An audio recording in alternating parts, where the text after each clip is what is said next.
So today, the Center for Black Thought and African Studies of the Seth Mokitimi Methodist Seminary hosted its second edition of the Gqubule Memorial Lecture. The Gqubule Memorial Lecture is a lecture at a time where we reflect on the contributions and the life and the ministry of the Reverend Simon Gqubule, reflecting mainly Gqubule being an eclectic man committed to social justice, committed to the transformation of South African society, and committed, deeply rooted in his Christianity. And Gqubule has served as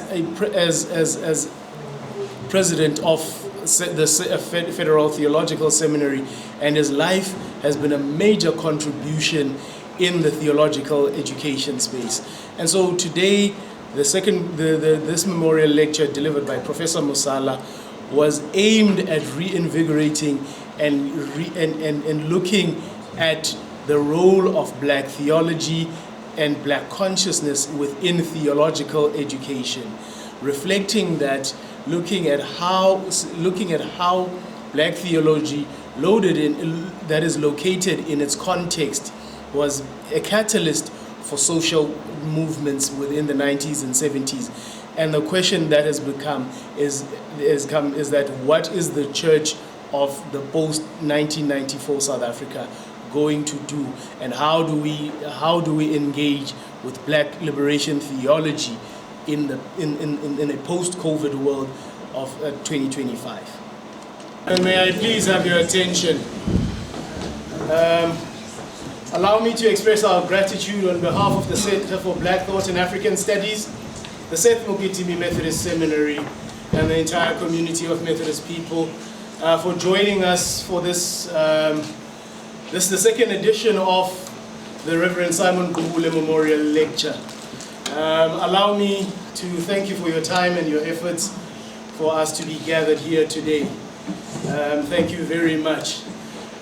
Before we begin our proceedings for tonight, and without wasting much time, may I ask that we open this session with singing together of a hymn, and we ask the Reverend Lauren Matthew to lead us in an opening prayer before we begin our deliberations for this evening. Yala Nkosi Sika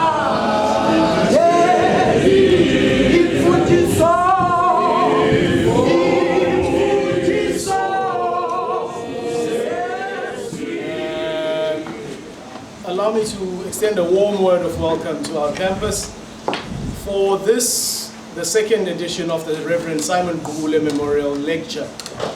Now, this is one of our flagship events as the Center for Black Thought and African Studies, as it seeks to commemorate and to reflect and celebrate and learn from the life of a stalwart within the Methodist Church, and not only just the Methodist Church, but within the theological education landscape of Southern Africa. And so, allow me briefly to explain the Center for Black Thought and African Studies. The Center is an initiative of the Black Methodist Consultation in collaboration with the Seth Mokitimi Methodist Seminary. So those two institutions got together and formulated the idea of having a research center that is philosophically grounded on black consciousness, that seeks to reflect and engage with the lives, the contributions of black people through art, Christianity, in faith, in political struggles, to reflect on the contributions and the histories, the legacies, and the lived realities of black people in the Southern African context. The center seeks primarily to be a space of creative reflection. It seeks to be a space that reflects not only about theology and black consciousness, but also the lived, grounding that within the lived realities of contemporary South Africa, or Southern Africa. Now, the center has primarily 4 research streams, and I will talk to but one which brings us here today. And our 4 research streams are namely Black Agency in Christian Development in Southern Africa, which looks to address the long-standing questions around the histories of black people and Christianity. Within your so-called mainline churches, there is a contestation that seeks to eradicate the contributions of black people in the development of Christianity. When we think of Christianity in the African context, we often overbear it, or we overlook the contributions of black people in South Africa. And a classic example of that is I always refer to the translation of the isiXhosa Bible. Firstly, when we think about Christianity, Africa has the longest history with the faith of Christianity, and not only just the longest tradition. Some of the oldest Christian manuscripts are to be found on the African continent. In fact, if you take away the story, if you take away Africa from the story of the Jews, there is no Jewish nation. Because a central part of the Jewish nation is around exile, which happens in Egypt. And so part of the work of this research stream seeks to look at the contributions of black people. And like I was saying, when we talk about the isiXhosa translation of the Bible and many other versions of the Bible into African languages, often in the isiXhosa Bible, one John Whittle Appleyard, a Methodist missionary, is celebrated as being the Tyndale of Africa, as having translated the Bible into isiXhosa. And however, when we look at the historical fact, Appleyard's publication or edition of the translation of the Bible was only published in about the 1860s. However, as early as the 1820s, a man by the name of Jan Gachachu Umtinde had translated a significant chunk of the Bible as early as the 1820s. However, those kinds of contributions of the translation are never fully engaged within historical discourses. In his own memoir, Appleyard goes on to say, he uses the phrase that I could not have done the work of translating the Bible into isiXhosa without the help of the native teacher. And I use that phrase verbatim from Appleyard's work. Now, when you read that entire memoir, you do not find a single reference to who this native teacher was. There is no name, there is no place. We can only work in looking at the people who were at the mission station at the time of the translation of the Bible, so as to try and narrow down the list and try and put a name to this nameless native teacher. The reality about the contributions of black people within the church is that they have been often neglected, often understudied, if ever at all looked upon. So the purpose of the Black Agency in Christian Development looks to study the contributions of black people and in the ways in which they've translated and in the ways in which they have contributed to the development of Christianity in South Africa. Now, the Simon Gqubule Memorial Lecture is our flagship event, as I have mentioned. Not only celebrating the contribution of Reverend Gqubule in theological landscapes, but reflecting also the contribution contribution and his life's work, mainly in theological education. Joseph Wing, the former president of the Federal Theological Seminary, once said that in the beginning, referring to the creation or the establishment of the Federal Theological Seminary. He says, in the beginning there was Gqubule, and without him, nothing could ever be done. That underscores the long relationship and the work that Gqubule had within the establishment of FEDSEM. Now, FEDSEM was a refreshing moment in the ecumenical landscape, particularly as it ensured an ecumenical space of teaching and learning and the formation of ministers across denominations. It became a hotbed of a space. Professors Philip Denise and Graham Duncan write extensively about the work of FEDSEM, and they reflect about its contribution in many ways to the socio-political landscape of Southern Africa. And so it is this time, at this time, we take this time to reflect also on the broad relationship between theological training and social transformation. What is often misunderstood when we talk about black consciousness as a philosophy is that we locate it within the black consciousness movement and as an island, but without necessarily looking at it in its entirety. Now, FEDSEM was one of the hotbeds of that, or the development of that philosophy of black consciousness, and by implication, black theology. Some of the finest black theologians of the 80s and 90s in the Southern African context emerged from FEDSEM, and it was the teachings of the likes of Gqubule that we are here to commemorate today that have been that beacon of light and liberation within the course of the church and church history in Southern Africa. Now, as we gather here today, we gather to reflect primarily on one thing, to look at the role of black consciousness and in theological education, particularly locating it in the 80s and the 1970s and the 1980s.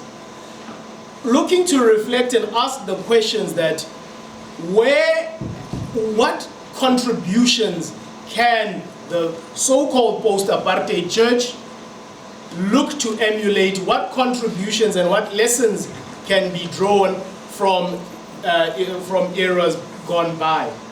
And so, at this time, it becomes important then to mark this moment and reflect on our history, but not only our history, but ensuring that we look at our history with an attempt to locate it within the realities and the present, in the present of today. And so, allow me once again to also extend a message of apology from the Gqubule family, who would have loved to have joined us for this lecture today. But due to other commitments, much of the Gqubule family, Ubuduma is currently in Brazil, and Dr. Phumla Mganga is also overseas, and therefore they could not have a representative. But they do send their well wishes and messages of support to the center in this work of our commemorating this lecture. And so, without wasting any further time, allow me then, at this point, to introduce our guest lecture, the speaker, our presenter of our lecture today, who should be a name very familiar to us. I always say that there were two texts that introduced me to this idea of black theology. One was a 1976 journal article written by Reverend Simon Gqubule titled, "What is Black Theology?"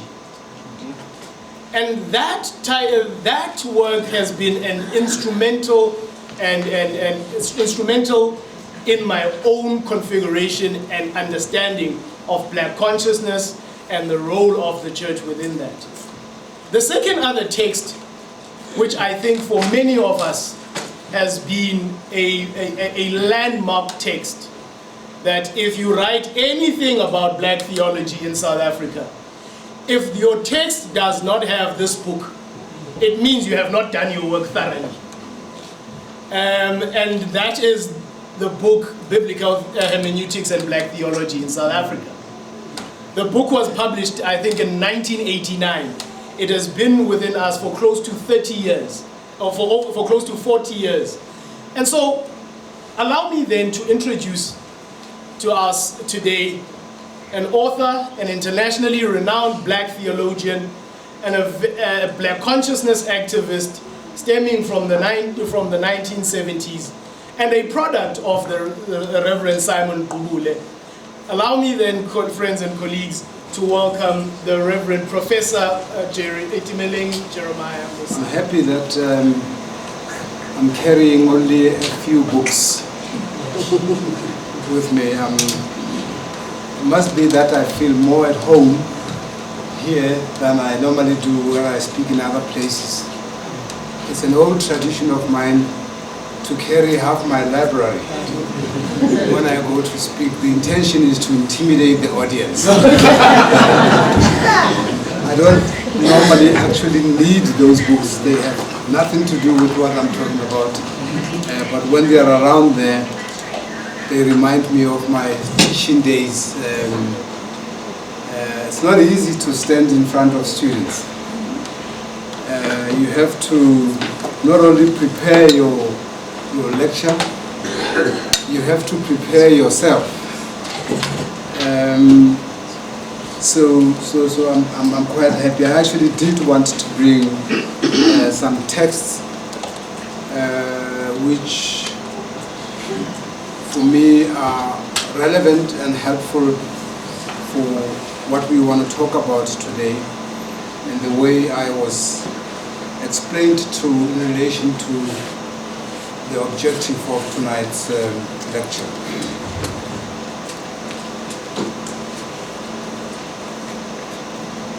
I must also say just how grateful I am to be at, I almost said at John Wesley, to be here at Seth Moketini's seminary. I'm happy for many reasons, but amongst them, the fact that I was at John Wesley, now the seminary, Moketini Seminary, but particularly the fact that the seminary is Seth Moketini Seminary. I offered for the ministry under Reverend Seth Moketini way back in 1971, the year before he died, and I'll talk a little bit about it just now. And so it's a real honor for me to be here. It's an honor also that I'm coming back in a sense to FETSEM. The seminary will always be, for me, FETSEM in its other life, in its new life. Those of us who had the privilege of being at the seminary, albeit that we did not know that it was in the last years of existence, there were many, many, many, many hopes and visions about what the seminary would represent, not only for the church and churches in this country, but also for the country itself. Indeed, FETSEM did try to make that contribution.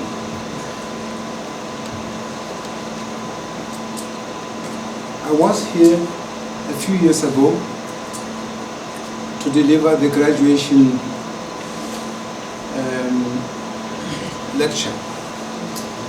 speech, and I didn't get the opportunity to appreciate the place. I've been here from about 1 o'clock, 2 o'clock this afternoon. This is longer than how long I was when I was here for the graduation I came to speak at a few years ago. I'm grateful for that as well. I began to feel it, to get a sense, not only of life at the seminary, but just how big the Methodist community at the seminary is compared to us. When we were at John Wesley, we were much fewer, much fewer students than what I see here in front of me. Thank you for the service this evening. I took it lightly when the colleagues asked me, do you want to come to chapel? I thought about chapel in my days. I don't really want to go to chapel.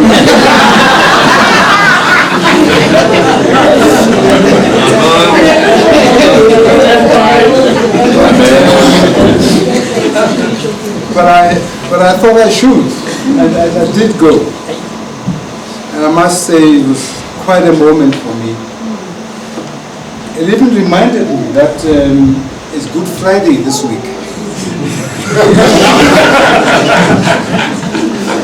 And that was very, very, very useful for me.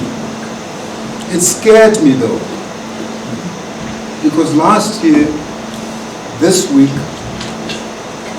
on the Monday before Good Friday, I was asked by a group of young black theologians who run something. I don't quite know what that is, but they run something. And they interact with me on theological issues. And they are quite serious. There are not many. Well, I don't know, maybe they have an audience that I don't see. But whenever I meet them, I had an event with them earlier this week. I think it was Saturday last week. They insisted that I come. I didn't want to go, partly because I was busy getting ready for today, but also because I suspected that Easter must be around the corner. And when I was last with them, it was this kind of time. And they had received visitors from Gaza, students from a college, a theological college in Gaza. And it wasn't a happy time to be with people who had gone through. They told me about 15 gates around the world going to this country and this country because they wanted to be in South Africa. Because of what South Africa had done, stood up alone in the world to take Israel to court in the Netherlands as part of their support for Gaza. Emotionally, it was too heavy for me. I spent the whole morning with them. They asked me to talk. They, again, made me feel really small as I again and again and again keep feeling that they had actually read some of the work that I had done based on the work that I had received from this seminary, from the Methodist Training College for the Ministry. What I know from John Wesley, from the Methodist Church, from the training that I got in my basic preparation for the ministry. And so I was surprised that this group of very brave young people from a theological college in Bethlehem had come all the way through all different countries to just come and meet other theological students here. So I spent the morning talking to them. And then I remembered that morning, like you reminded me today, that it was Good Friday, later that week. And I wondered whether they knew that that Friday a Palestinian was going to be crucified. So I raised that with them. And they said to me they had never thought about it actually. They had only thought about it theologically. And that's a revelation to me also. If you can know something and then know it theologically. It's one of the things that we as theologians struggle with all the time. It's one of the reasons why I sometimes forget it's Good Friday 5 days before it happens. It is this integration that doesn't seem to happen one way or the other. It doesn't happen from the point of view of people who trained as ministers, were prepared as ministers, were ordained as ministers, became theologians, and then they are able to think about things theologically, but they sometimes forget that there are things churchy. But it also happens the other way. To ministers who have been put through training, who have been exposed to theological things, but who are able to get into a pulpit Sunday after Sunday after Sunday, and there is no trace of anything theological in the manner in which they preach.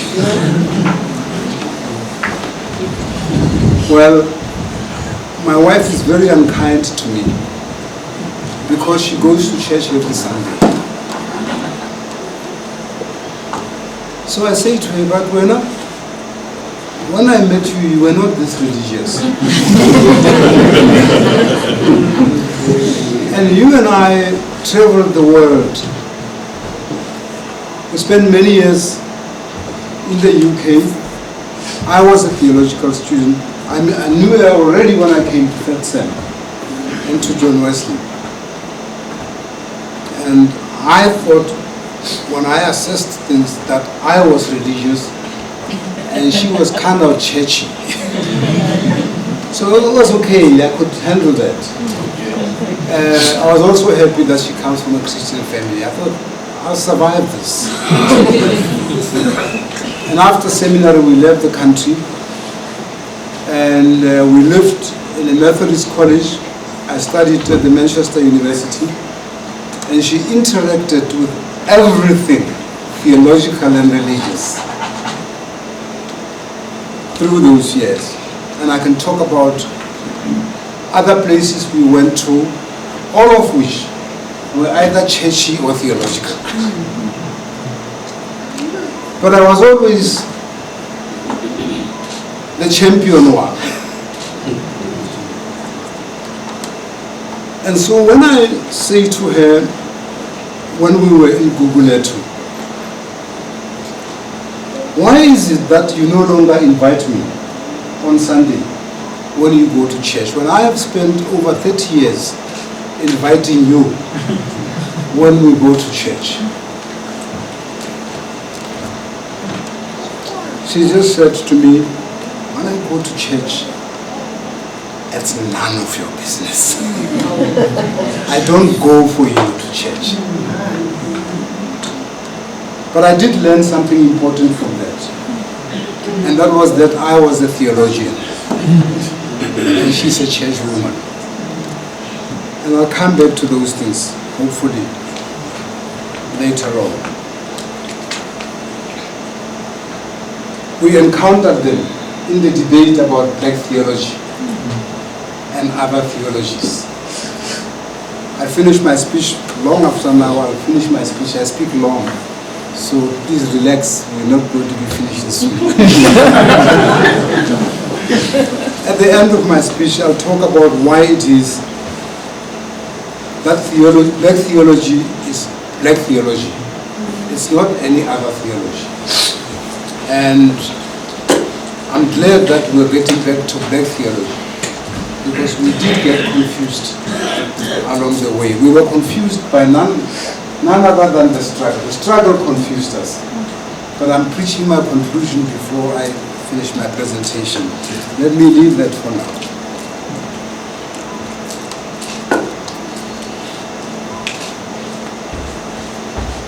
Dr. Gqubule, I'm starting like a few paragraphs into my speech. I had never met a theologian. I'd heard about theologians. I was a young probationary minister. I think I was 21 years old or something like that at the time. And it was the year after Reverend Mukitimi died, and I was stationed in his church, his men's, because he died after conference, and somebody had to be restationed there to fill the gap. And I had the privilege of staying in that great church, St. John's Methodist Church in Bloemfontein.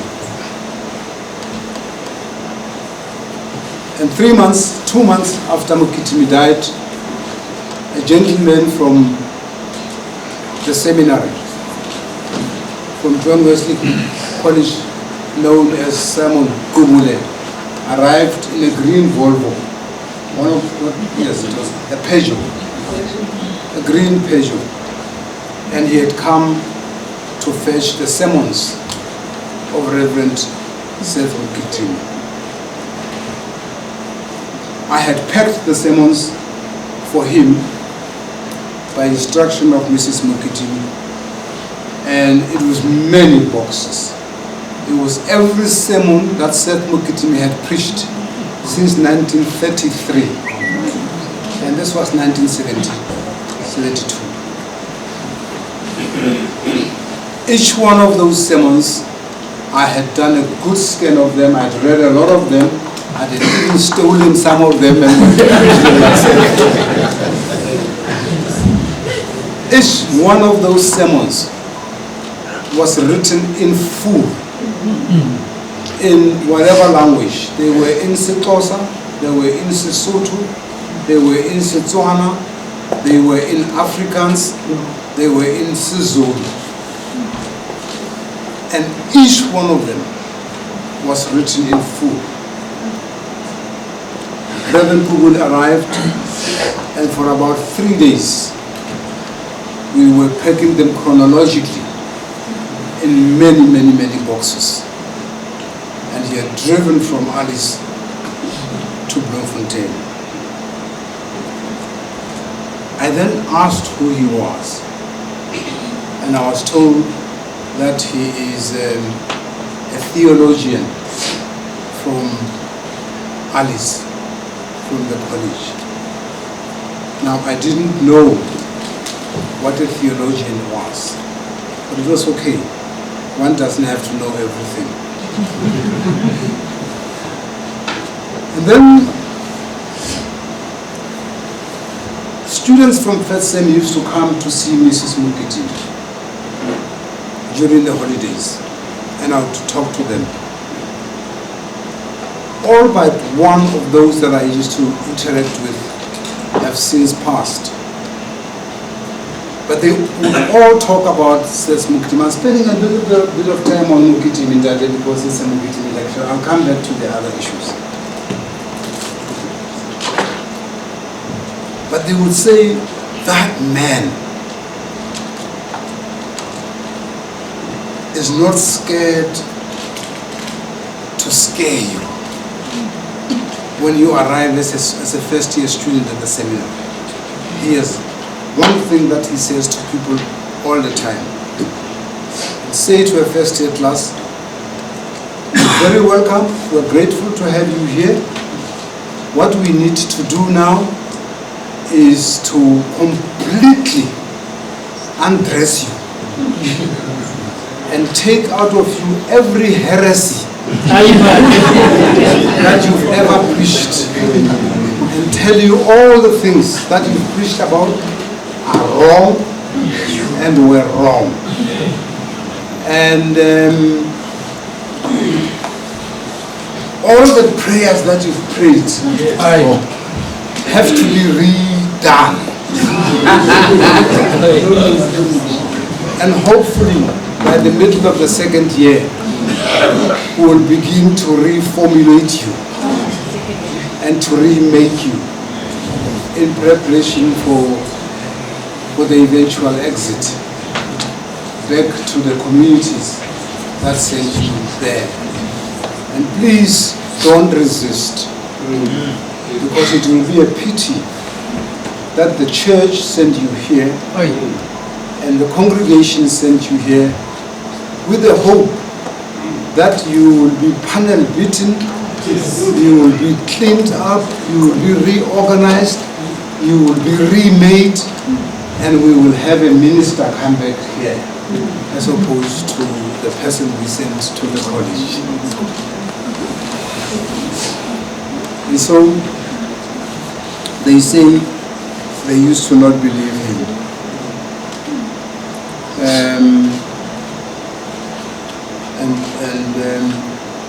They would get here and he will say to them, all those of you who believe that there is a God, please raise your hands. And he has told me that fortunately nobody did.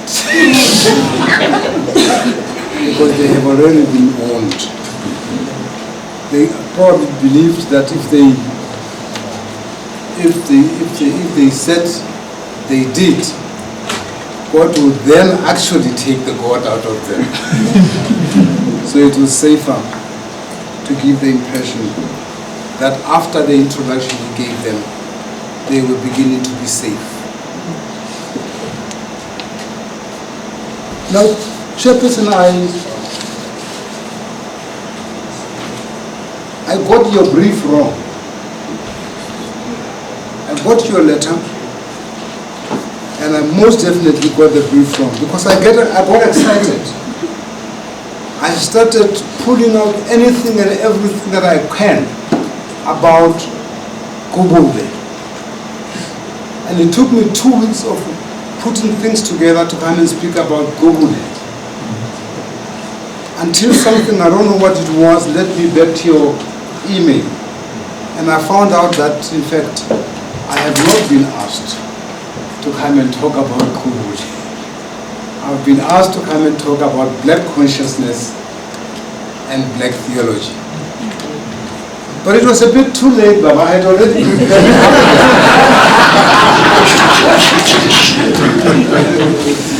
My mind had run wild. I had pulled everything. In my time, there was no such a thing as Google Scholar. But with Google Scholar today, I could pull anything and everything, both that Gqubule wrote and that other people wrote. And I was busy for 2 to 3 weeks reading those things and preparing a speech on Gqubule. And so, I apologize.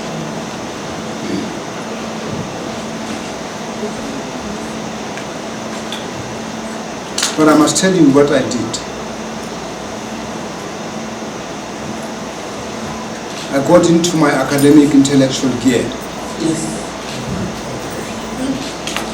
I first started by remembering that I used to take copious notes in Gqubule's classes. Copious notes, particularly in my 3rd year, because I suddenly began to worry that 12 months later, I will not have him close to me. He was teaching me New Testament 3. I wasn't quite a New Testament fan, as you might have guessed from my writings. But when I do preach, I preach more from the New Testament than I do from the Old Testament. So I knew that I have my notes somewhere. And I planned to look for them. Unfortunately for me, my study is no longer mine. My wife has evicted me from that study. And I don't know whether it goes for you or me.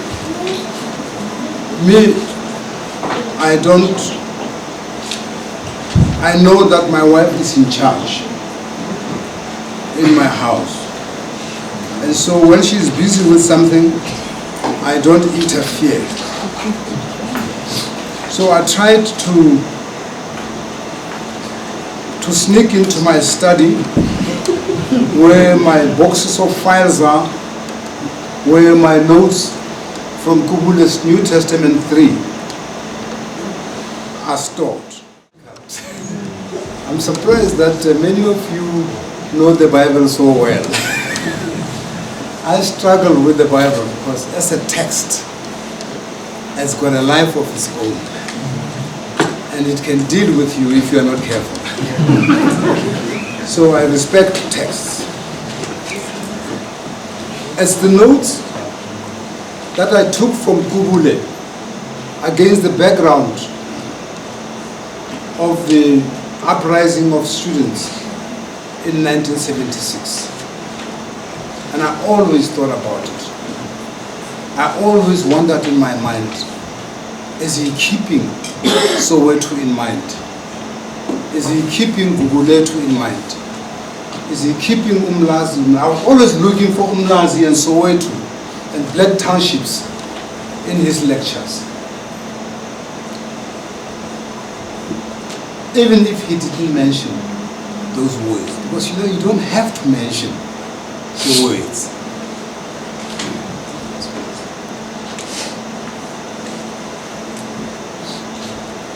Of course, to be honest to you, I didn't think I was hearing Soweto or Gugulethu or Bloemfontein or whatever. I didn't think I was hearing it when I listened to him. And so I thought, if the Bible can speak to me more than 2,000 years after it has been written, I'm sure if I keep Gqubule's notes a few more years from now, I can go back to them and I can hear what I did not hear when Gqubule was delivering those words. I was certain that I would only be able to understand him another time when the Spirit wants me to understand him.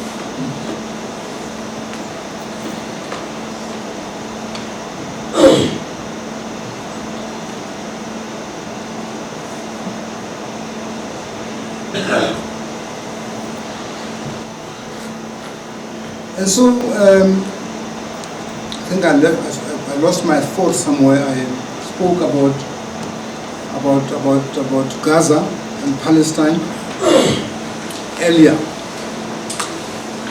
but I wanted a conclusion from it, and I deviated and went elsewhere. So please allow me to find myself. I wanted to conclude this part by saying that after those kids from Gaza, after speaking to them at the beginning of the week of Easter, when I went home, I said to myself, I wonder whether the Bible will ever be the same again for me after Gaza. And so this is part of my apology. I've taken long to apologize. It was the excitement with your invitation on this day of Dr. Simon Gqubule's lecture. You asked me to speak about black theology and black consciousness. My interpretation of it, because that's what we are, theologians. We are interpreters. We are exegetes. My interpretation of what you are saying to me is that now I know why I'm not seeing my scripture. I'm reading you the wrong scripture.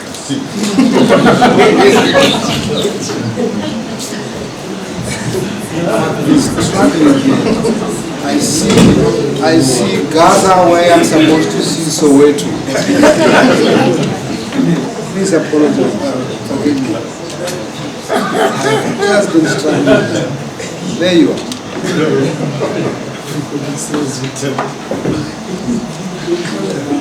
What I heard you say is that I should talk about the theology, the people, the places,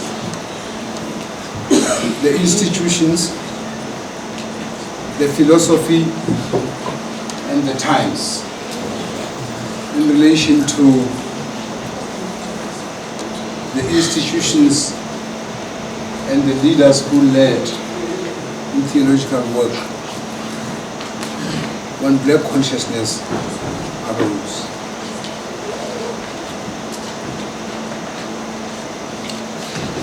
But let me indulge a little bit more in Dr. Simon Gqubule before I go back to the people, the philosophy and the institutions.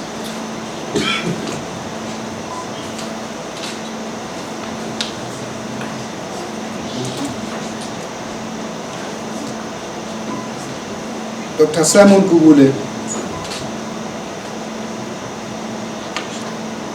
wrote, as you said, an article way back on what is black theology. There's a reason for that. A reason is that black theology was not a church theology. Black theology was developed outside the churches. Black theology walked into the churches from outside. Of course, ideally, black theology should have walked out of the church into the world. But the facts of history are that it did not. A colleague of mine, Professor Takazumu Fukin, some of you might know him, was teaching with me at the University of Botswana. And I was more of a spiritual character then than I am now. And I suspect it was his influence as a minister of the NG Kerk. He prayed much too much for my liking. But we used to get to the university in the morning earlier than everybody else so we could have our devotions, just the two of us. And then we would read the Bible. And then we would go out and teach. And among other things, we were teaching second and third year students Introduction to Marxism. And we had bigger classes in the theology department than all the other people had who were teaching things that were related to Marxism. Because what we did was to find out what did Marx say about God.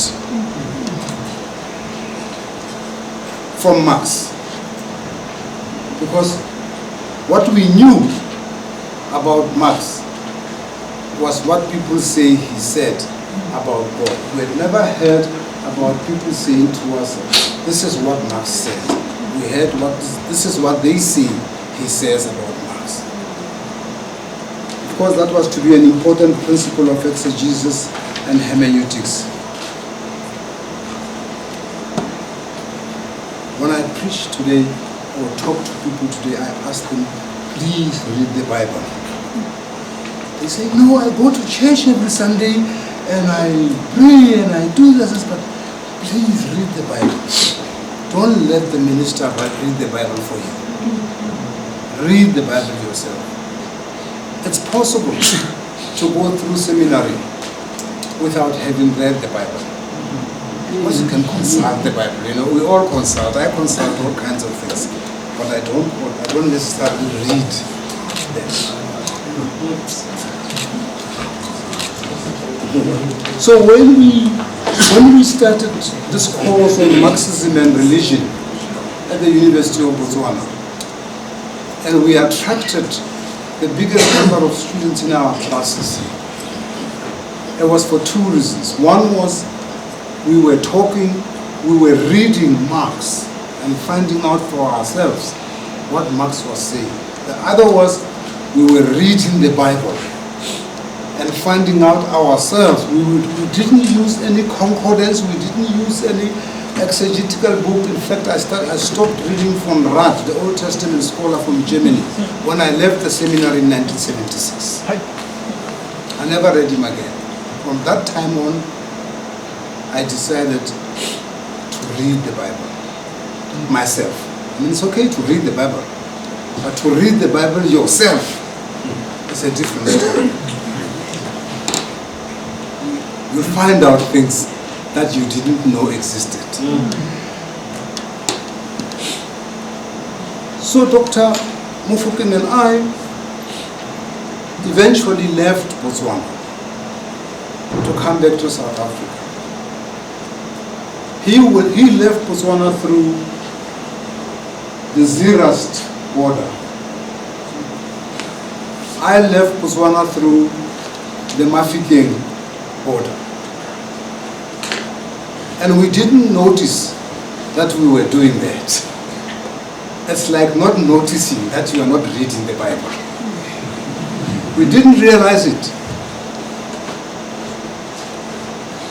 Many years later,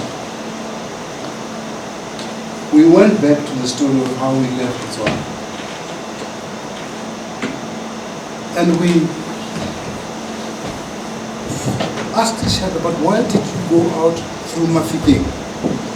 And why did you go out through Zeerust? And we just laughed about it. We thought it was a joke. We didn't realize that it's not a joke. It's important. It's part of life. If you're a theologian, it's part of theology. If you're an economist, it's part of economics. If you are a geographer, it is part of geography. It's important. Nothing is nothing in the world, because remember, the world was created by God. So nothing is nothing. Of course, you don't know for sure that God created it. As a fact, you don't know for sure. What does it matter? What does it matter that you don't know for sure? Don't make that your problem. It's not your problem, because this is not your world.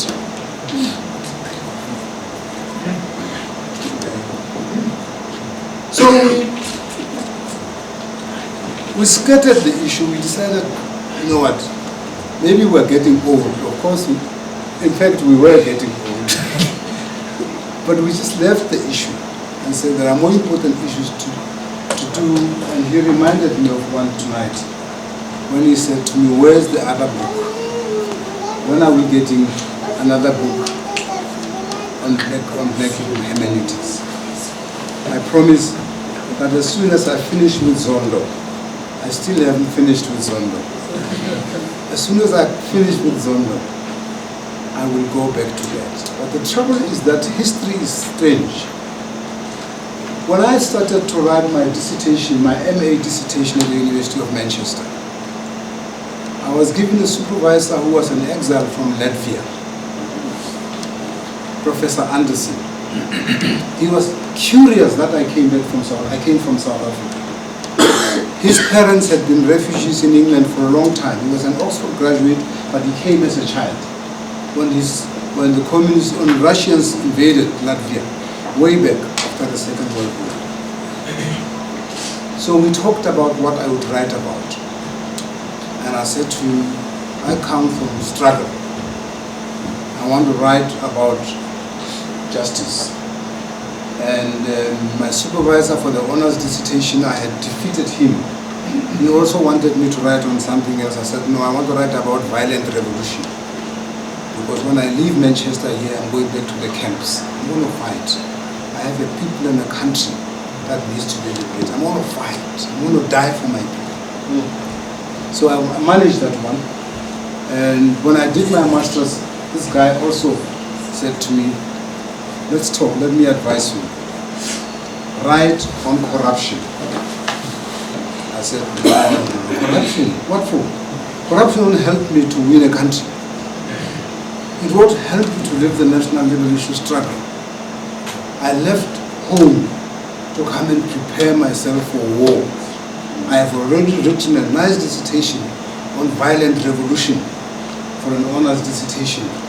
I now want to write for justice. I'm preparing myself for the takeover in my country.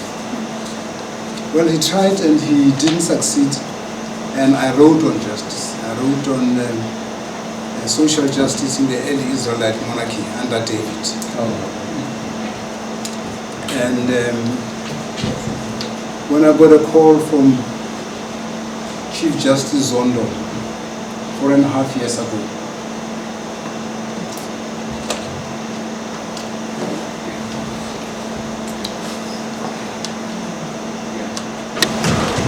it was in 1980 when I refused to research corruption. And I chose to write on justice. The Chief Justice asked me, would you please come and help me? We are in the second year of the commission. And I said,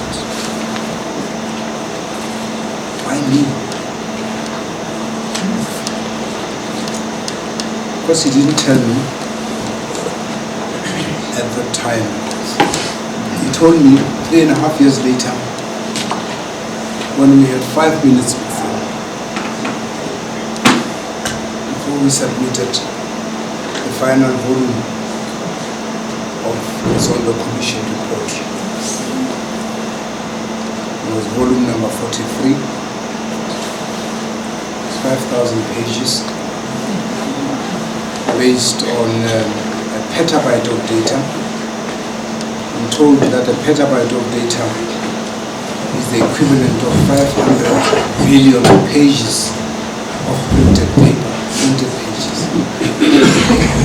That was the amount of data on corruption that we collected, and we tried to work on.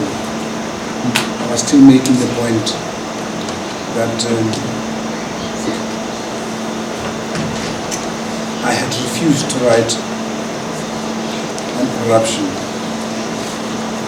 And all of those many years, I don't know how many years it is, from 1980 to 1920. Only then did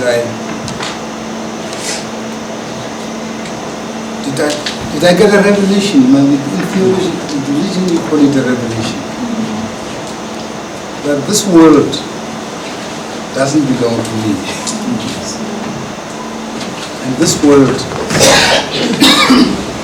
doesn't belong to people who hold power in the world. And so there is no reason why we should care what they think when we say, like the prophets say. I'm not a fan of the prophets. Like the prophets say, thus says Yahweh. It doesn't matter whether it is Ramaphosa, it doesn't matter whether it is Mandela, it doesn't matter whether it's declared, it matters even less whether it's what anyone to do with what we call GNU. This world belongs to God, the earth and all that is in it. And so I move on to black theology and black consciousness. The church, all the churches failed to deliver to its congregants, to its people, but not only congregants and people, to deliver to our communities, to deliver black theology. And when the world delivered it to the church failed to to accept it. It took the Gqubules of this world, the Mofobas of this world, the Bartmans of this world. It took them, but even so, they were minorities in our churches. But you know what? With or without the church, black theology is the weapon in the hands of people. Because you see, black theology is grounded on black consciousness. Black consciousness is the soul of black theology. And that's why black theology can't be any other theology. It has to be black theology. I have a lot more notes than I need on this speech. I will expand them for your fuller article. I just want to allow for us to have the discourse later. I just want to go to this man. I did a June 16th event with him in London in 1991, a few years before he died. He used to be Minister of Finance in Tanzania under Julius Nyerere. He wrote this book. There are lots of gems in this book. But when I talk about black theology and black consciousness, I talk about the people, and I talk about the institutions, and I talk about the philosophies, and I talk about the concepts, and I talk about the life, the real lives of people, and the relationship that black theology has to those people. I think about a chapter here in this book. He's an economist called Blind Acceptance to Neo-Colonialism, where he looks at post-colonial African states and the roads they took, all of them. When I sat with him in London in 1991, I promised him that South Africa was not going to go that way. I told him that we have been in the streets, we have been in prison, we have fought. Our churches have been invaded by soldiers and police. Our brothers and sisters have died. They've been pushed down high-story buildings to die down on the floor, and they were claimed to have committed suicide. Steve Biko was driven from Port Elizabeth naked, more than 1,000 kilometers to Pretoria after he had been killed in Port Elizabeth. And to date, they're still in denial. So I told him, we in South Africa are not like your people in Tanzania, are not like your people in Kenya, are not like your people in Zambia, are not like, of course, by that time, even Mugabe had come back home and had run a state. I was part of the security guard for Mugabe in London in 1979 or 79. When he came out to come and negotiate Zimbabwe, those of us who were out there, we formed a security team. We didn't trust the British security. We protected him when he came to discuss. But even he was part of these people that he writes about when he talks about blind acceptance of neo-colonialism. Of course, I was wrong. I was wrong. And I don't know how I can preach when I am wrong. I don't know what to preach. I don't even know how justified my reading of the Bible is. this. But black theology does what this man says these leaders and these people should have done, but did not do. And I'm cutting myself short quite a lot because I think the discussion is better than this stuff. I'll rewrite the paper and send it to you. He's got a sub-chapter here called "There was no concrete analysis of the concrete situation."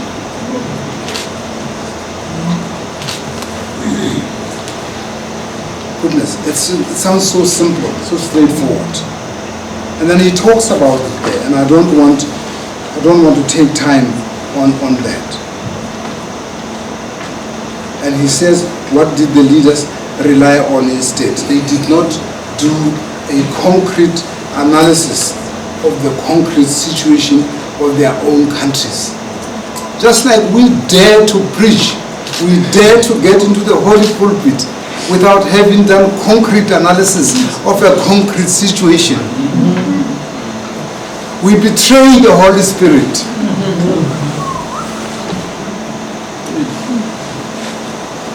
Because me, I'm a coward, so I don't go to church. I'm scared.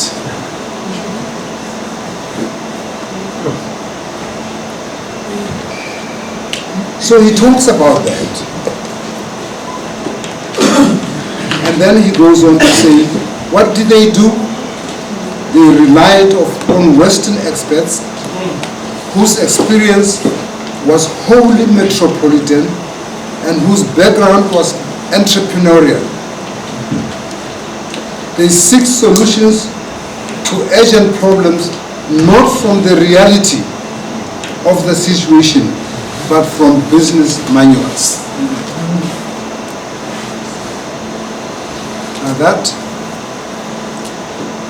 at least we in the church don't do that. We don't use business manuals. I'm sure we use other manuals, but let me stick to the text. Let me stick to the text.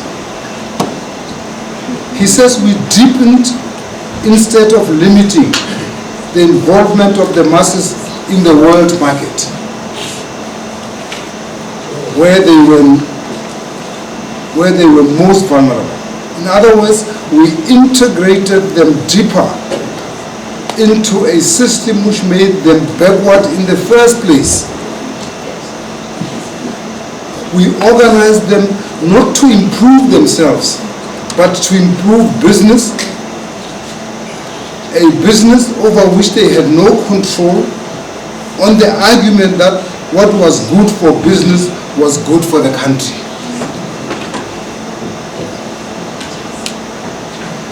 We measure progress not on the basis of how much better people are, or how much better people ate, how much better they dressed and lived, but in terms of export performances and balance of payments.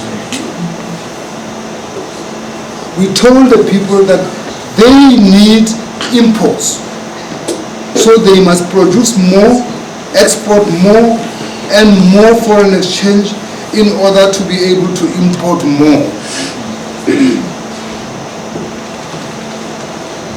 Foreign exchange was always described as badly needed for foreign currency.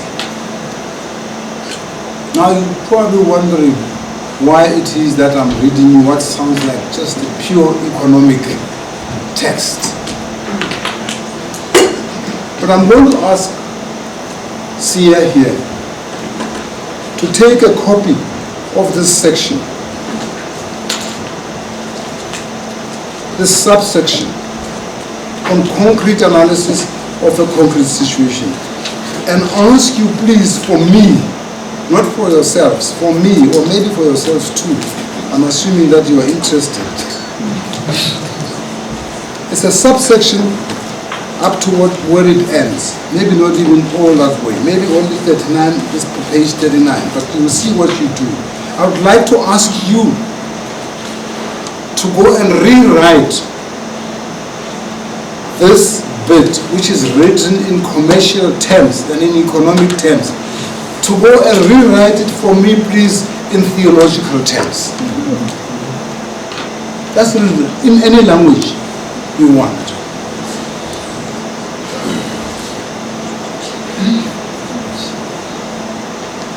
If you can do that, you're not far from being a black theologian.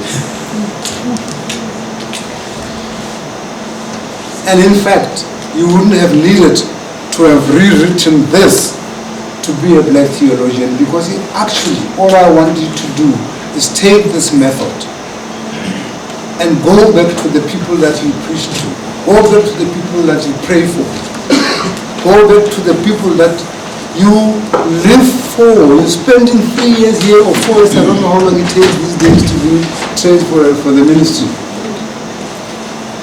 And go back to them and analyze concretely the concrete situation of those people, and then prepare yourself, and then give them communion, and then pray. But this is why black theology doesn't come from the church. And may I say, black theology is not contextual theology. It's not an attempt to apply somebody else's theology to my context. That's why we refuse to sign. What is it called? We refused to sign, the black theologians refused to sign the Kairos document.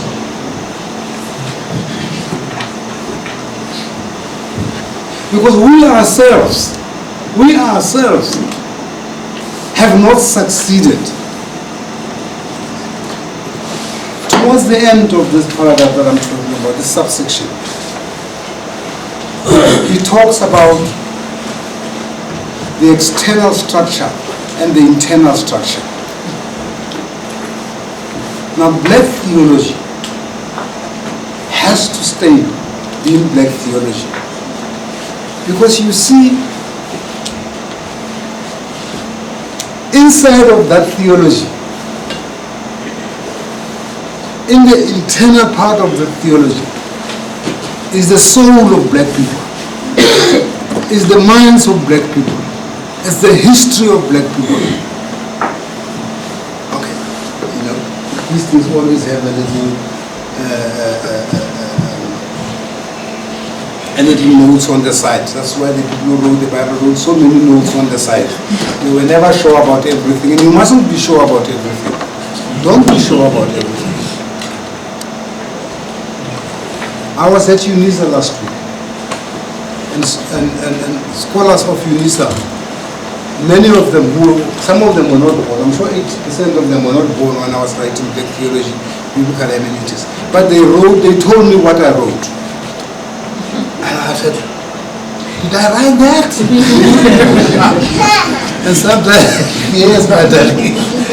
Sometimes I said, nah. I must have shouted something else.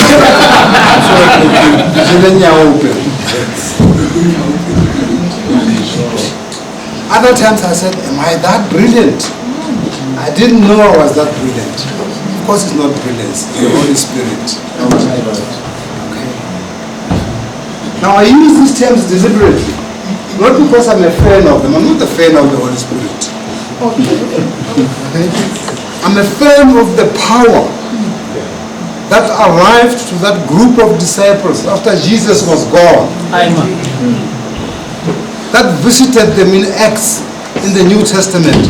I'm a fan of that power. Now if you like, you can call it Holy Spirit, of course. I have no problems with that. That's packaging. That's packaging. That's packaging. And if you run a theology of packages, you will never come out of Western theology. Because Western theology came before. Who didn't write theology? So the theology we had, we got it packaged, and everything white and Western. So leave the packages, because God was here before white people came here. By the way, that's the connection I'm getting back to with African theologies. I had big fights with Professor Sitilwan was a great guru about African theology, because he was clear. He's never written anything that I know. So I got myself. Maybe I want to say he's never written anything, but that I know about Jesus. I've heard him preach. Whenever he preached, he always preached about Jesus. But I've never written any theological, I've never seen any theological piece that is written about Jesus. He only writes about God. I asked Prof, but what more? Explain to me. He says, because when you talk about God, as an African, I know who you are talking about. It is because there's a name for God, an African name for God. There are rituals and establishments and things for God. I know that it must be the same God. It feels like the same God. It sounds like the same God. He protected me like the same God. And so I don't mind the packages, but I've got my own.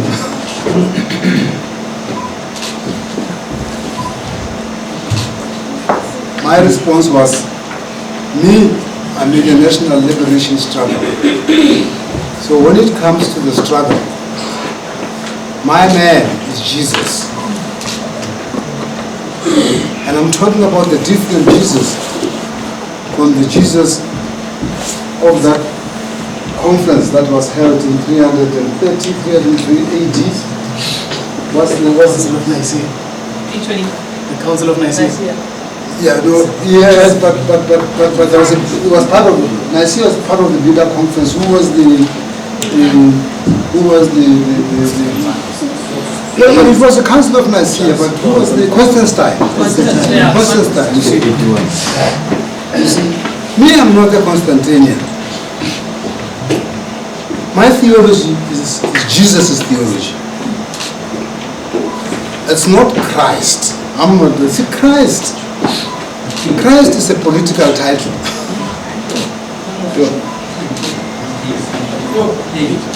It's a political title. It says, look and them. Look and them were struggling.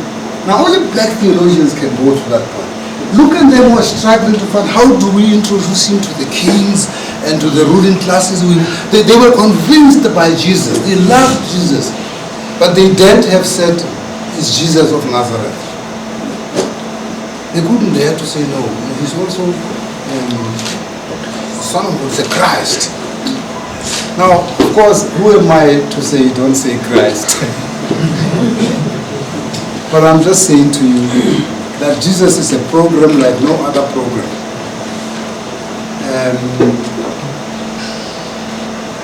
Kings don't die for horses. I'm finishing. My comrade and friend Norman Godward, that inspired and influenced my methodology for Old Testament hermeneutics. Well, no, I taught him hermeneutics. He wasn't writing hermeneutics. He was writing exegesis. I taught him hermeneutics because hermeneutics is the connection with the black experience, with the lived experience. Exegesis is a scholarly output. So, in a recent book, he's just died. I was sad that I didn't hear when he died. But he reproduces the ideas in a small book called Class and something. It's in the species. But social class. He's looking at class in the Bible, social class in the Bible. And he goes back to Isaiah 40 to 55 and reminds us that the people who were taken to Babylon were the ruling classes from Judah. Now, you know, the Bible says so. It's no science. The Bible describes them more than once in different places. In Leviticus, in all kinds of places. The Bible tells us who was taken to. It's an elite ruling class, and that's how people who fought wars did in those days. and they went and enslaved them. It was not the whole of Judah that went to Babylon. That's a very, very, very important matter. But that is why not every black person is a black theologian. Not every theologian who is black is a black theologian. And we've had to fight over this. Big, big, big fights. Biggest disappointment is that the first person, black theology, was announced as a program in Stutterheim. The Black Consciousness Movement was decided as a formation in Marion Hill in 1967, where Steve Biko and who were the guys? Stephen, all those guys were in Marion Hill trying to say, who are we? And what are we going to do? We've been thrown out of colleges, we've been thrown out of universities, we're getting arrested. Where's the movement? And they had interesting discussions, including how do we get hold of the ANC, how do we get hold of the PAC, how do we get hold of their leaders in order for us to get inspiration and guidance. So that debate was there in 1967 in Marion Hill. The following year, in 1968, in Stutterheim, just across, where are we? Not here. Eastern Cape. Eastern Cape, yes. In Stutterheim, the Black Theology movement was similar, announced. But it was announced not as a church movement. Of course, the people who were there were churchy.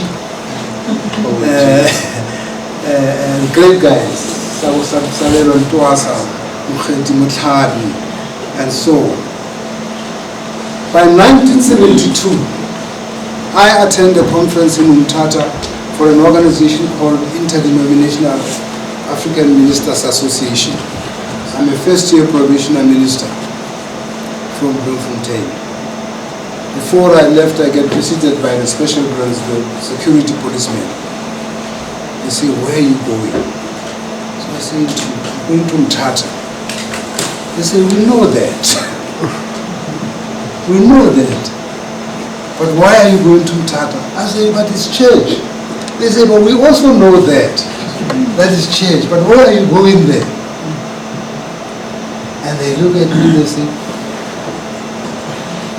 I was too young to understand. I went to Umtata. And when I got to Umtata, I met Steve Biko and Zamburis. I keep forgetting his name. A man from Venda that I found in Botswana later when I got there. And I asked them, because I already knew that the movement was started the year before, and I knew the people who were in the movement. And I'm coming to this important church meeting. So I find Biko there and Harry Nongonkulu. So I say, no, what are you guys doing here? They say, no, the people and the leaders are here. That's why we're here. So they say, I say, what about our movement? What are we getting on? They say, no way, the people first. They say.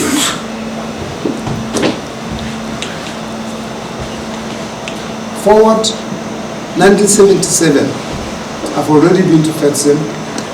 I'm now in a small church close to Velkom on the other side called Vessersborg. Very small church, very small church. I go to Bloemfontein for a BMC meeting. I go back, I'm driving a little bike from my father. I didn't have a garage for my car. I had to build something with corrugated irons there. So as I parked there, a white car parked behind me. This is an isolated place. Very few. I actually used to be quite privileged. There was the only person with a degree in that entire place. I was the only person with a car in that place. You know. And there's this car stopped behind me. I come out, and two people come out. One of them I know. I grew up with him. We used to play marbles together at primary school. The other one is a white gentleman. I don't know. Hey, can't mention the name. I know he's dead, but I'm still scared. So I won't mention his name. So he says, hey, he hugs me, then we hug each other. We get into my little mission house there. We sit down. The white guy is not talking. The black guy says to me, you know, Amos, you understand, you know what I'm doing now. So I said, no. I'm not clever. I'm from the seminary now. I've met Gqubule, I've met Mokgoba, I've met, who else was there? I'm now clever. I know that I know him, but I wasn't going to accept that I know him. Because you can never know when the police ask you, you know something, why they ask you, you know that thing.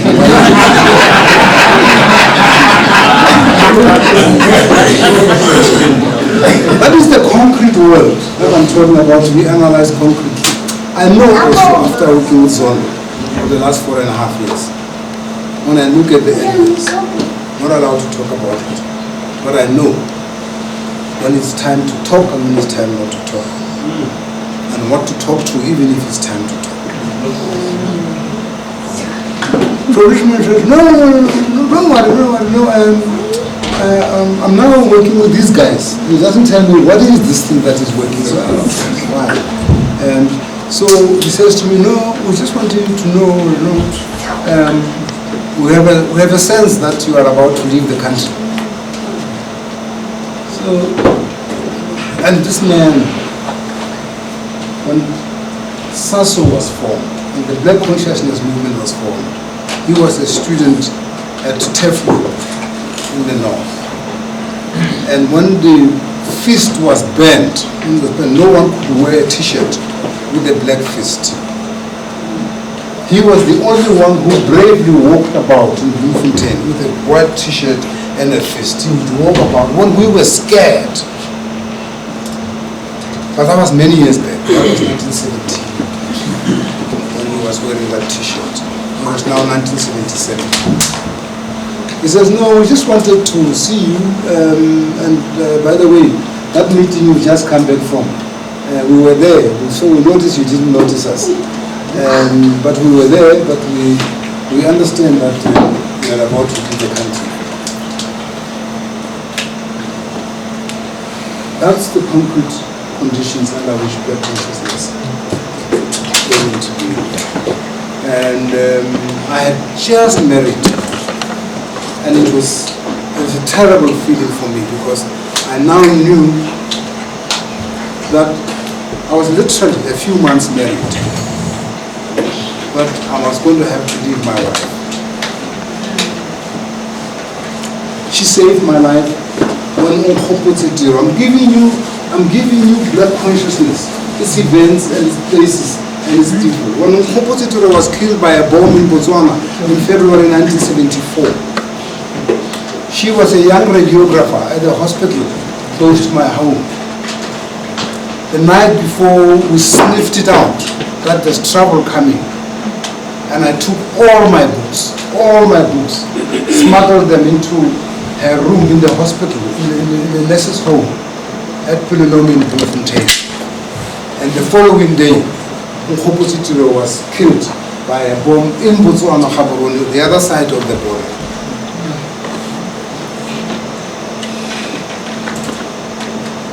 So she said to me, could you please take your books? I said, no, I can't. If you love me, I can't. That was 1974. 1977, I had to decide to leave her and go. She called me. I told you there's God, ne? And what did I say? No, I said there must be God. It's not my business to be sure whether there is or not. Okay. I can't do anything. What if it's not there? I can't do anything about it. I can't create God. It's only God who knows why I'm here, and God who created me. I'm not in the same salary level of God. Okay. So she came and she followed me and she joined me in Manchester, and we stayed together. And this week, this morning, I left her to come here again because she was very sick. I was in hospital yesterday, and I said to her, you know what? Don't tell me you are sick. That God that saved you 50 years ago is the same God that will make it possible for me to go to Seth Mukiti seminary, and I'll find you tomorrow. And we will live ever happily ever after. Thank you.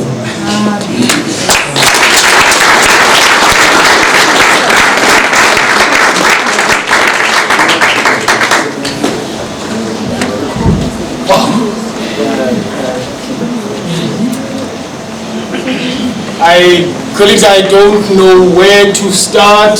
I think I'm having I think I'm also having just too many tabs open in my head, and there are too many thoughts and ideas reflecting on this life that we on black consciousness in its very multiplicities, the people, the institutions, the churchy and the theologians, and all of that, and the events of the past. And so I think we've come to a time where we can reflect together about black consciousness, particularly in the post-1994 South Africa. And I highlight the idea of a post-1994 South Africa as opposed to a post-apartheid South Africa. Because 1994 was a moment in time. It came, it went. However, there is no post in post-apartheid. The reality and the living conditions of black people say that there hasn't been a post. Therefore, this idea of a post-apartheid South Africa is somewhat of a misnomer. And so, I think this is now the time where we engage and we reflect. And allow me to take this opportunity, Prof. And I want to begin our discussion with a reflection on the intellectual climate within which black consciousness emerges. And I ask this question, when we think about FEDSEN, you had quite a number of activists within the institution, from varying political and ideological stances. You had your Pan-Africanists in the likes of Mukhoba. And their ideas have a history behind them. And so my concern is really about how do these different generations of black struggles, how did they culminate within the context of FEDSEM, and what was the environment like? What was it that allowed the networks between, and of course the geography also allows in the sense that King Williamstown, where Steve Biko is banned to, is just a 50-kilometer distance from Alice, where FEDSEM is, while FEDSEM is located right next door to Fort Hare with a particular sort of nationalist intellectual culture. And so if you could just help us with some description of some of those contexts. Well, thank you. I think the blessing was that the movement was not incarnated in social structures. Remember that the social structures were outcomes. The philosophy was not the outcome of the social structures. The social structures were outcomes of the philosophy. So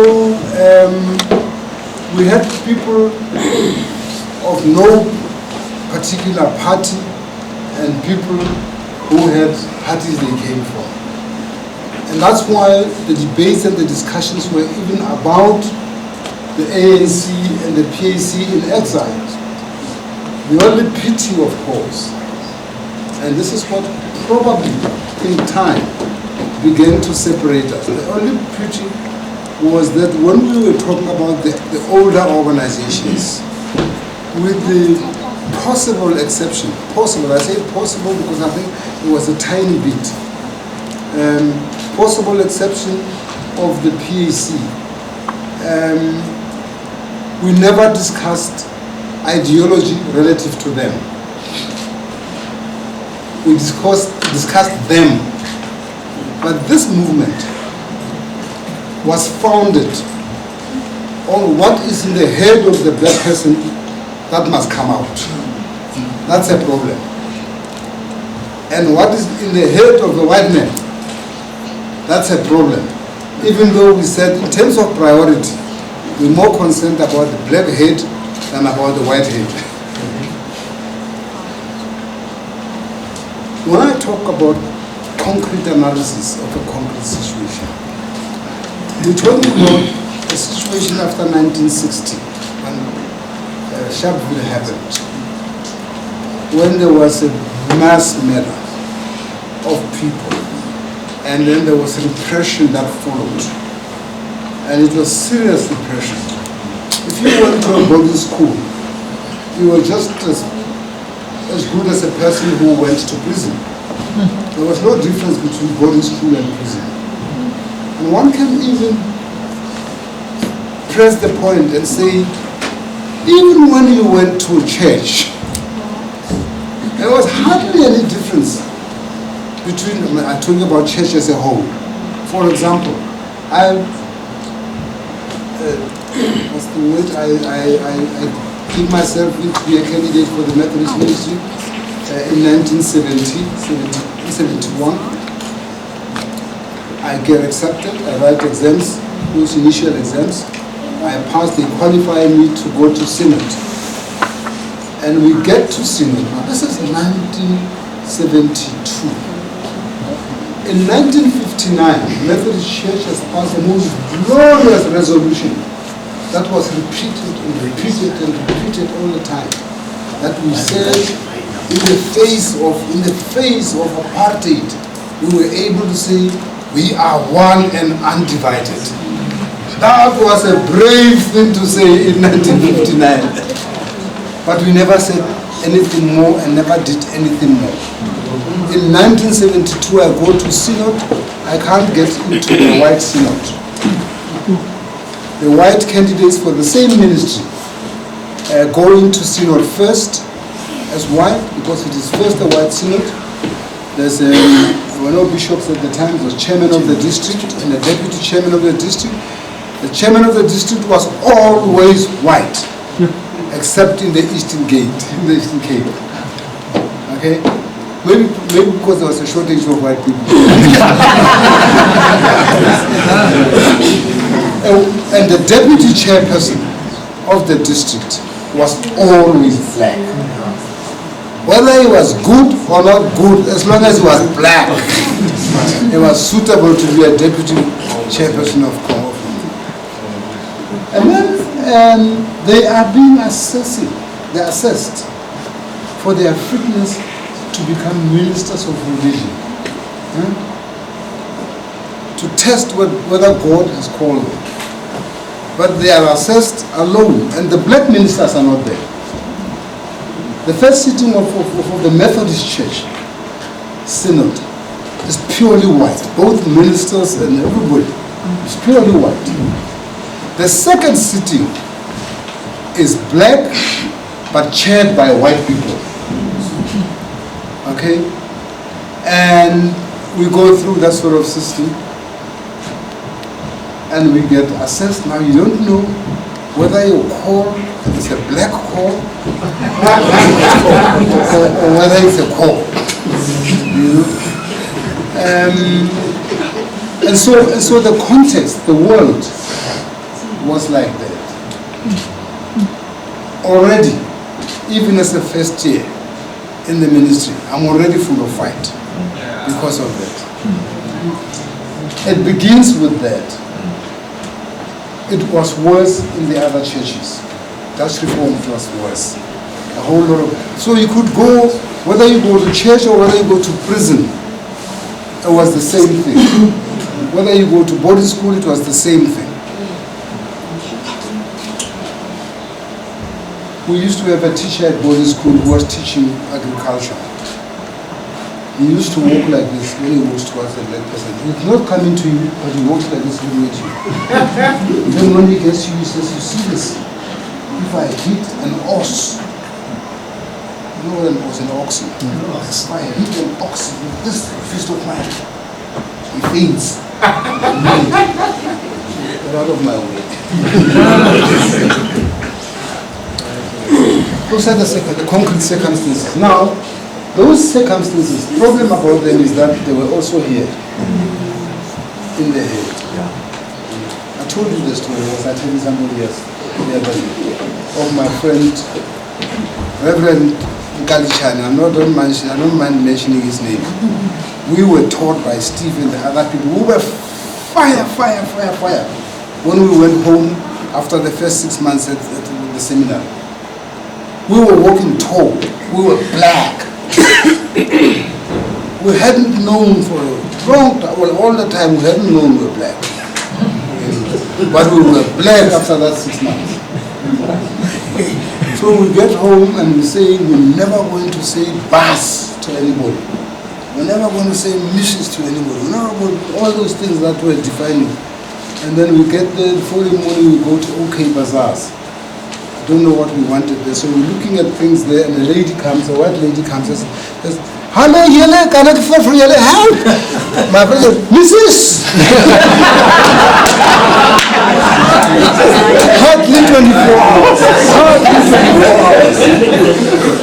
So that's a very important difference. It's a very important difference. And so from the beginning, we said we need to liberate not only the country, we need to liberate the people themselves.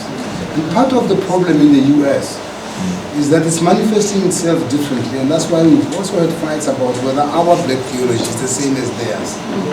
It's manifesting itself very differently, and I don't really want to cast aspersions, because slavery is probably much more brutal than what apartheid was to us. But slavery was not pushed ideologically. It was just enforced. With us, it was an education. We had to know that. I used to teach first year students at high school. I was teaching mathematics and geography in Afrikaans. You know what I'm saying? In Afrikaans. And I used to be able to try and explain how the trekkers, when they were leaving the Cape to go over there, when they were building those places to hide behind and so on. And there was a phrase, that was the longest phrase in Afrikaans. And I used to, when I go to my class, proudly, from outside, even before in the class, I used to say that thing. What was it called? Something to do with and the students loved it, they sang it. I'm a teacher, you know. My test of them for their Afrikaans prowess was the ability to say that the longest word in Afrikaans. So So it was more terrible. It really was bad. It was bad. When I did get liberated, I must say something that I felt proud about, even though I should have gone to the TLC to make some confessions there. I was detained once during the break, and the people who interviewed, the people who detained me took me away from my hometown, Bloemfontein. They took me to Welkom. So they normally put a seat here, and put a small table here, and put a typewriter. So you must now write your own statement and say that you are guilty. You've done something, whatever it is. They don't know why they've taken you, but well, you must find something. Otherwise, you're going to be clapped big time. So these guys, they try and talk to me, and I'm resisting. Then they say, yeah, they expand the university tough. I say, yeah. They say, I was on the bus from Bloemfontein. I had matric. He can interview you better.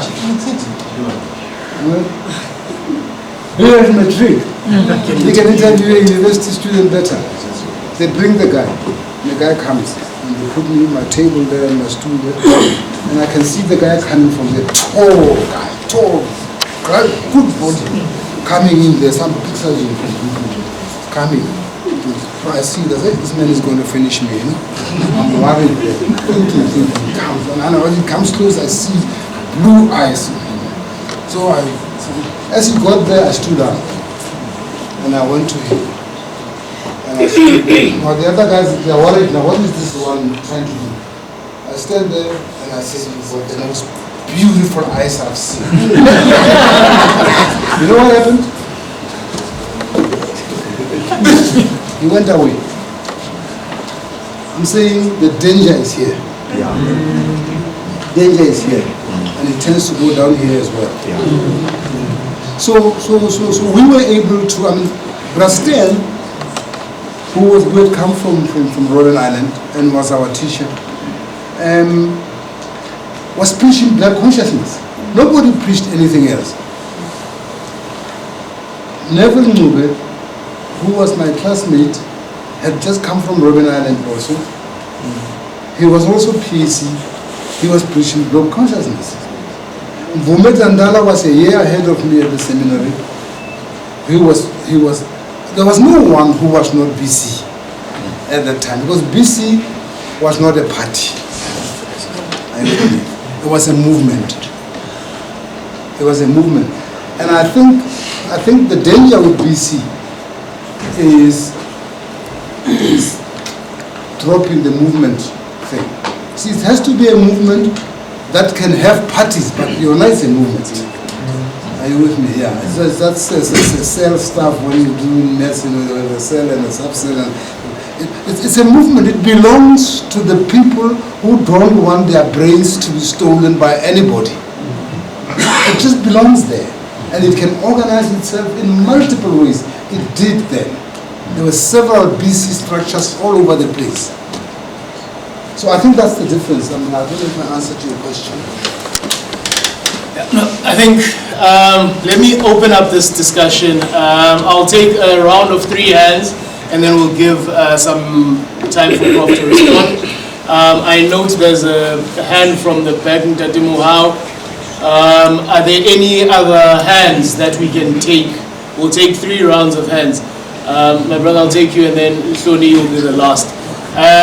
Colleagues, once again, we are not expecting a dissertation or a preamble or an abstract, short, sharp, and precise. In the past few weeks, we were engaged in a church history presentation.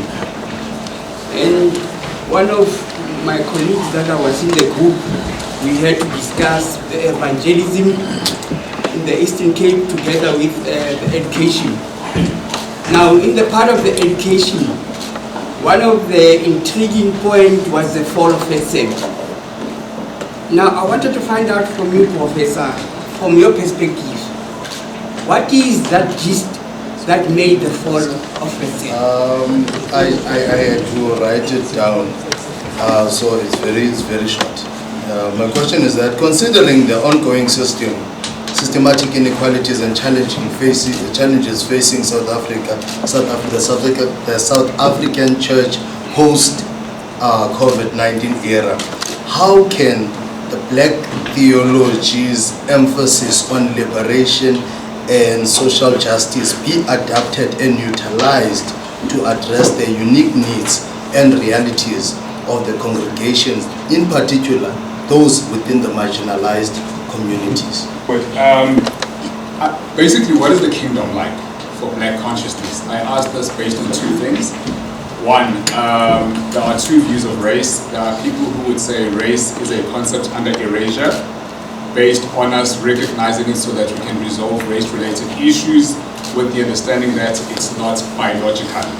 It's not a biological concept, but a social construct. And then there are those who would say race is, we lean more on the idea of race based on it being a reconstructive concept that we build back towards. So when I say I'm Black, I'm building up towards the prototype of what Blackness is, and that's what it is. And therefore, my idea of the kingdom would be informed by the ideal world for Black prototype people.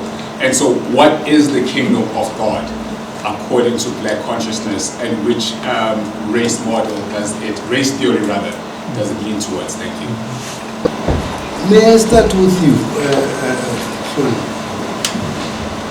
The reason why I say you on Australia is because when you interviewed me earlier, I raised issues with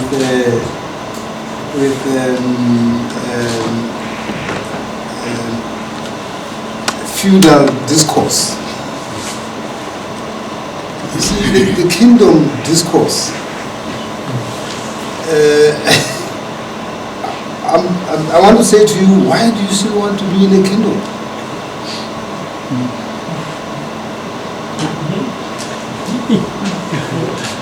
Kingdoms are for kings, and we have problems in KZN already now because of the kingdom there. I think I know what you want to talk about, but I don't want to be presumptuous. I want you to, because once I buy into the kingdom language, I have to look for the answer within that framework. And the tools of the kingdom are a problem. They are responsible, for example, for gender inequalities. They are responsible for, things that happen inside the kingdom are a problem. But please think about it, because I think you can do that question again. It's just that I'm finding it difficult to answer it within the framework of kingdom. I want to ask, as a biblical scholar, I want to ask, who is this? If I'm reading Matthew or I'm reading Mark, who is this talking about kingdom? Is it really Mark? Because inside Mark there are other people there, inside Luke there are other people there, and there's a whole mixture of struggles taking place inside each one of the texts. So if you extrapolate what we're saying we're fighting for and we want to achieve, using the discourse. You see, you know what the problem is? The problem is what we're into now. And maybe if you go to that, I really do want to the colleagues to go and deal with that text. The problem is that our leaders wanted to copy their former colonizers. The language did not change, the institutions did not change, the policies changed slightly in terms of, we are now in charge of them as opposed to be them administering these policies. But then you end up with a minister that can produce a budget. Because the owners of this system that he's working on are not there, they're gone. They can do it for themselves. They don't need him to do it. But of course they benefit when he fails to do it. Then he can't calculate VAT properly. He He doesn't know the difference between 15% and what was that other amount that you were and 16%. The difference between 15% and 16% is not 1%. It's 13.3%. That's what is going to be effective for, be imposed. So it's these concepts and things that come from that thing, from that other. So we have to get out of that as well. But I do like your questions. I think, let's come back to it. Think about it, let's come back to it. I got a fact, the third son died twice, Babangit. There was a first son that was killed at Fort Hare. And it's very important to distinguish that fatal attack on theological training for the non-Africans churches that was done, between that and what was being done at Fetsen. The death of Fetsen at Fort Hare was a political death. The attack was political. That's why we were very, very, very disappointed. Those of us who stood up and put our lives on that the Fetsen community just, in fact, they helped those people to get us out. The people who were sent to get us out were scared of taking us off. We broke the gate with our lives. And we thought that with their consciousness having been part of all of us' life, that the lecturers, the Gqubules and the Mohowas and the whoever who were there would do what we had been doing for the students of Fort Hare all those years. When the police used to get into campus and release dogs on students, Bayes Nodia was addressing a meeting once, and he came up with his gown on and walked towards the dogs and the police. And the seminary as a whole came out and pushed back the police. We were doing that for years. Now somebody in Pretoria tells us to leave Alice, and we want to go voluntarily. So we were not at the same level all the time. So the political blow was of a different kind to other many blows that followed. We ended up in Umtata. We had been what's the word I'm looking for? We had been accommodated by a distinguished Methodist layman, Chief Matanzi. Distinguished, I'm not talking about a nobody. That family was a strong Methodist family. And he was appealed to on that basis. We didn't appeal to him politically. We appealed to him as one of us. So we thought the spiritual resources will come up.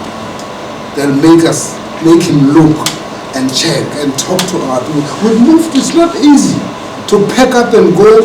I don't know how long the seminary had been in existence at that time. I think it was built in 1960, 63, yeah.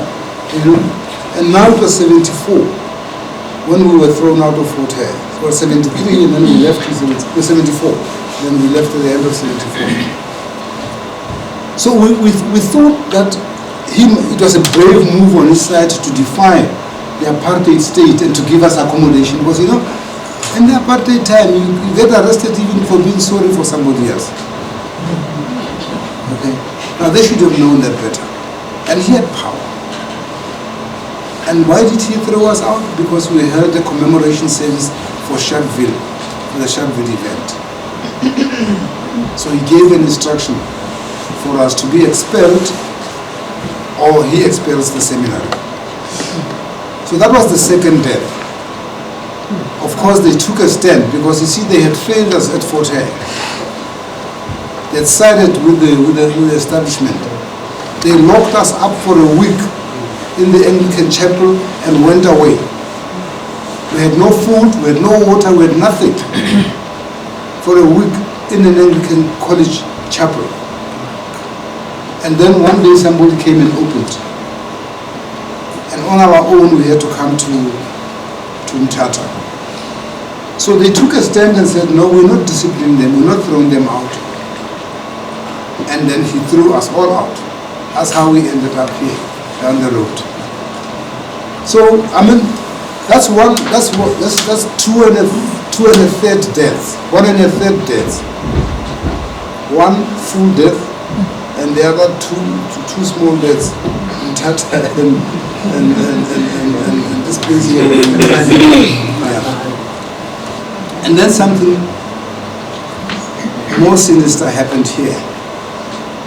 What Fetsem? First of all, Fetsem settled, and you know, we thought we were in a good place. A lot of people had a feel for Mangosuthu.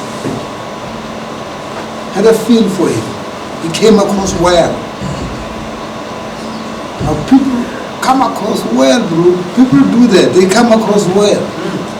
Even I did that. I even called him Moses when I was a probationer in Kronstadt.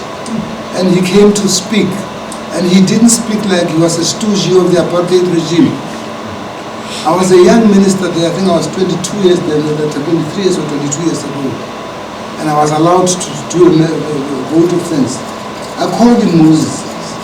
I didn't know that in 1985, he would send the MPs with spears to go and kill the students at Ngqubule.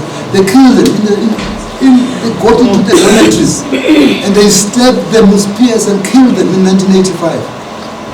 I had to withdraw my statement about being But you see, these deaths come like that. And that's, I don't want to be, that's the reason, let me be brave. That's the reason why we have God. It really is the reason why we have God. So, Fetsem is dead. But theological education is not dead. It is not dead, and it requires values, it requires movements. When I say movement, I'm not talking about a political structure. I'm talking about people who are driven by internal and external values that can make them say, I'll die for this. Remember that a friend of mine was killed at that Fetsem there. Dr. Ngqubule. He was one of the people who was locked up with me at the Anglican chapel in order for the seminary to come in. That same seminary. And he came back to say, was killed by its enemies. So the world is not ours. The world belongs to Yahweh and all that is in it. I haven't answered you. How can we, in this post-COVID and post all these things that have happened, we must include the GNU in this thing. The GNU is the most disastrous thing. I mean, we only had democracy for 30 years, and then we cancelled it. We have democracy, we don't have, well, let's put it this way, we don't have a democratic state. How do these men and women who are taking time to ask God to equip them to go serve God? Remember, it is God we serve. Don't worry about whether He exists or not. Forget about that. Leave that to us theological doubters. It's all right. When I know that whatever doubts I have, when I get there, God will say, come in, my son.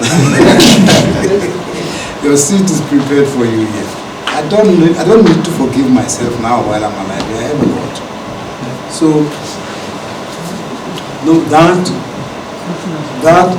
is the challenge to you. You really owe it to yourself. Don't be hypocrites. Don't be cowards. You know, and I can tell you, we talked that kind of language when we left the seminary. And we went to different places, of course. Galose, who was with us in that thing, went to Texas too. in the United States. I went to Manchester in the UK. Governor went to the US to, I can't remember the university, I can see it in the Methodist University, by the way, and so on and so on. And when we were there, the truth started to hit us. That, you know, the problem with this thing that we are now doing is that when we live here, there's going to be nicer things, really nice things there that we are going to want to do, that are not the same things as the things for which we went to FedSem for. So the challenge was there. And what do you do? Because people then say, no, but you know, that's why we educated you. It's an eternal problem. That's where we wanted you to have all these things and so on and so on and so on. It's okay, but what are you going to use this education for? So my view is you only have a responsibility to the situation for which you were trained here. That's the one you must go back to. Now what route you take to get there is another matter. You know, you might decide to go to Manchester first. Or some such stupid things like the one I did, you know. Because once you start on that thing as well, it's very problematic, you know. Because you go to Manchester, when you come out of Manchester, they want you in Botswana. When you come out of Botswana, they want you in California. When they want you after California, they want you in Cambridge, you know. When you come out of there, Mandela is here, he says, no, we need somebody to build a higher education system. I get out, I don't know, I say, no, I'll go to the university, at least there, I'm dealing with young people and so on. I get there, the next minister, the next prime minister gets me, president gets me out. When Becky gets me out and says, no, but listen here, you know, we need to deal with, you at least are a minister as well, apart from all these other things. Culture is an important thing for the state, and it was from Pombeki. It was. Culture was very, very important for it. National identity was. So he says, but you know, what does that mean? It means that I served 1 year in Bloemfontein, I served 1 year in Kroonstad, I served 6 months in Wesselsbron. The thing for which I came to the ministry, I've already said 2.5 years. Unless you rethink it in other terms and you rationalize it and you say all these things are service, I'm not sure. I'm not sure. But that's our challenge. But the primary thing, there are ministers who have served. I didn't read you a quotation from somebody there that I wrote about Gqubs, when I talk about sacrifice. Gqubs had no business. He was such a gentleman. He was such an educated person. He was such an honest person. He had no business to hang around here for a stipend. Gqubule had no business to do that. But that's what he was true to his calling. And he died in that calling. Now, I don't want to be rational. I mean, I say these things, but I also go back. I'm a bit of a Kualanyana. Have you thought about it? Yes, Prof. So essentially, I'm just asking, in your view of black theology, and as far as its relationship, particularly in the church, is concerned, what is the ultimate telos? Like when we say we've arrived, you know, is it a world where that is informed by reconstructive theologies around race, theories around race? Does it mean that we'll have a world where we've got a prototype, we've got the ultimate black person and the ultimate white person? Or is it a world where the theories around race are treated as something that is fluid, that is eventually going to go under erasure, that is acknowledged that it's not biological? And so in as much as we engage in race, we say we are engaging something that we hope that 100, 200, 300 years from now, it will be a non-existent concept as soon as the problems around it have been resolved. No, you know, I think the answer is theological. You see, you must collect the tools. You must develop the tools. You must be equipped as much as you can. But in the end, that's not what you carry predominantly as your arsenal. Because when you get into the church, you actually only at heart, all you need is the faith that you have asked God to let you do this thing. Okay? And because it's that way around, because you ask God to let you do this thing. So that commitment is made ahead of what race means. If race pan out well, that's great. But you must have theories of race, you must have theories of this and theories of that. But the only thing you really need is the faith that you have asked for. Now, as you know, you can't learn faith. Faith is not a subject. It's not a subject. Faith is about being a person, being a human. And being a human has to do with, that's not your problem, that's God's problem. So don't overstretch yourself. And I think that's the problem of all the kingdoms we read about in the Bible. Of guys who are overstretching themselves on things. I mean, even Paul of all people, he also used to overstretch himself. I don't know who sent him to, where was it? Where was this place he was going to when he got struck on the way? My suspicion is that he was dabbling in things that he should have left to higher beings. And we do that as human beings. I mean, this is really the role of theology. Theology is not a toolkit in the same sense as your car has a toolkit. Theology is driven. It's like I say, black consciousness is the soul of black theology. It'll do the things for you. It'll do the stuff for you. It's okay.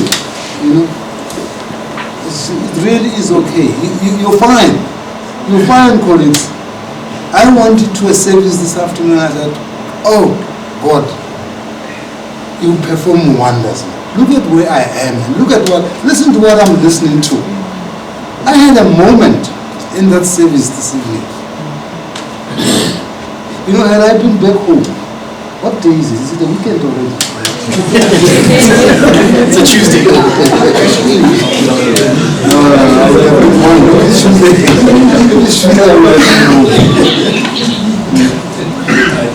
So, just trust God. Leave it. I mean, talk about it. Not to study things, because it's irresponsible not to study it, not to analyze it. But in the end, then leave it to God. I mean, otherwise, there are other people who don't bother about these things. Otherwise, maybe you guys must just join the other guys who don't bother. But if you do, and that puts you here, like it has now, do trust God. Give him a bit of space, even if it's not a lot. And to create another for himself anyway. Colleagues, it's been quite an insightful evening. It has been quite a fascinating evening. Once again, let me take this time to appreciate you having come here to join us for the Simon Gqubule Memorial Lecture. Prof, allow me to extend a word of gratitude on behalf of the Center for Black Thought and African Studies, on behalf of the Seth Moketimi Methodist Seminary. We are quite grateful. I'm indeed honored that you honored our invitation to reflect not only about a person that has formed you, but also to share with us the nuggets of wisdom that you have gained over the years in your wrestling with what it is to be black, what it is to be black in the face of oppression, and what it means to sacrifice in that midst. And so we give you this small token of our appreciation as just a memento to say to you that wherever you go, there will always be a reminder that you once came here and you honored us and graced us with your presence. And so we thank you very much. Thank you very much.